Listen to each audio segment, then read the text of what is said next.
So here's me. This is an open source technique called HGraph. That's like a standardized, how do I see my health in one picture with a score in the middle, because, we've been growing up here in the United States, we know how to score people. But the green zone, the good zone, if you're in it, good. Out of it, maybe not so good. And just like, you go from the galactic to the atomic, I can zoom in. This is my Cleveland Heart data from a couple years ago. I'm getting better. It's always the bad stuff you want to see. But here I can see over time my health and some of the data. By the way, don't worry about any HIPAA violations or anything. And my entire genome is open source under CC0, so don't worry about it. Here's my family. I can see all of their data here, or their interesting stories that sort of emerge from this. Now, it's just at your fingertips. That's how I think it's going to work. You're just going to see it. Now, this is in stark contrast of what happens today in the design of our lives, right? We as decision makers don't have decision-grade data. We as a species are very good at Einstein, and not at multidimensional data sets. I think we're all pretty familiar with this. And yet, there's this fantastic, you couple that idea of us not grappling with data well, with the DARPA line that sensor dust is coming, and it's getting here. That, I think, is where we're getting into the surveillance invasion. And I can't help think about, the Voight-Kampff machine, Blade Runner, if you've seen this before. I know it's a potential freak-out moment when you imagine health like this, but it's not sort of unlike our current Dr. God model, where this judge and jury sort of carries out the assessment with a tech-heavy device. I know it's not very human, it's by design that way for the movie, but ultimately, I don't want to fetishize the hardware. Sometimes I do. And it's hard with Sonny just talking about something quite beautiful.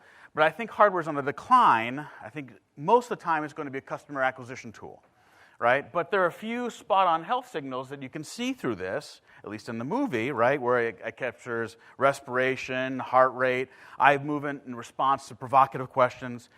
But guess what? This is here, right? This is the confluence of all this technology and biologic advances and things like that. And I think in the next 365 days or so, we're going to have a very good prediction model for humans. It's maybe only about 5 to 8% wrong.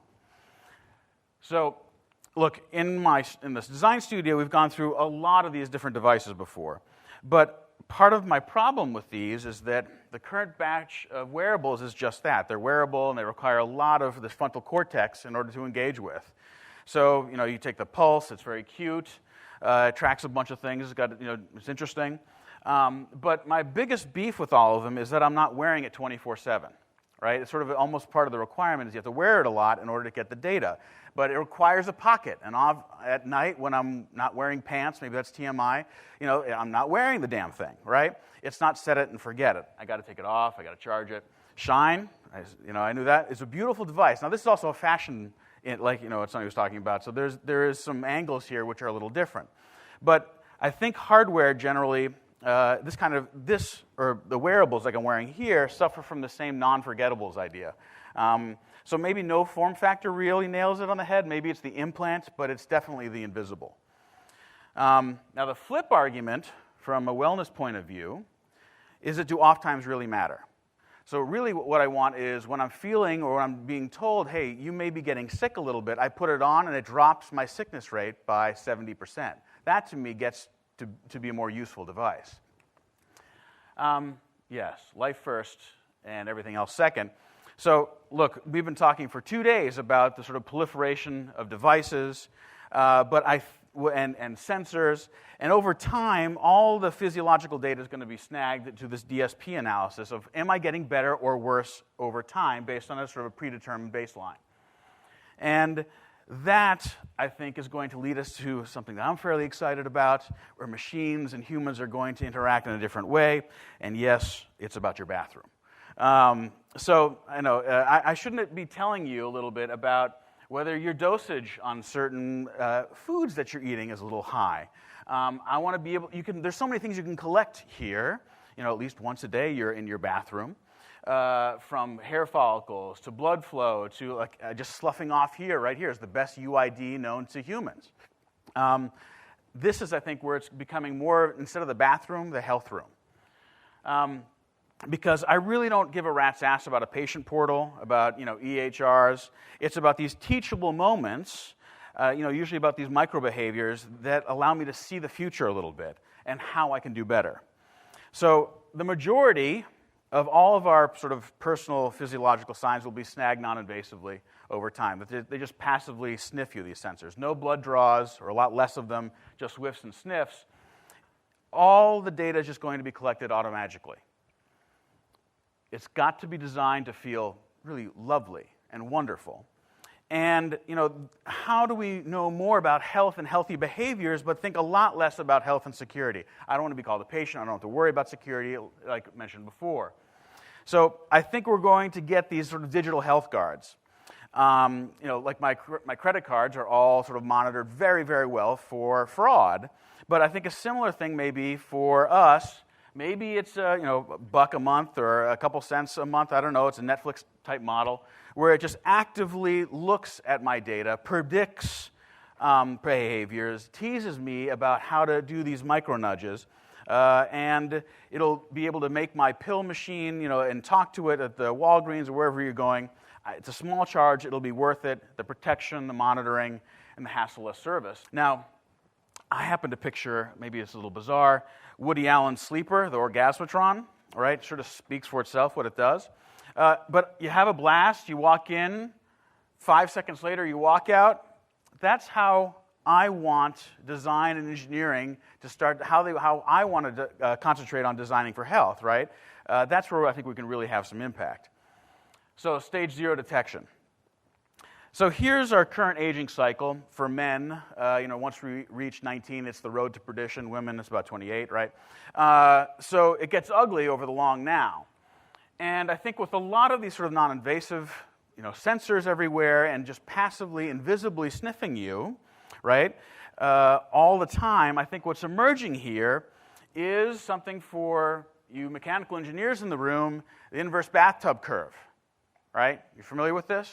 This is like when I buy a washing machine from Home Depot, it should show up at my basement, it is delivered, and either goes up in smoke immediately, or it has a beautiful life and catastrophically fails in a long time in the future, right? That's how I want my life to work, right? I know that sounds very hard-edged, but I want to live longer, not just longer, but better, all right? So that's why I sort of like this aging cycle for me.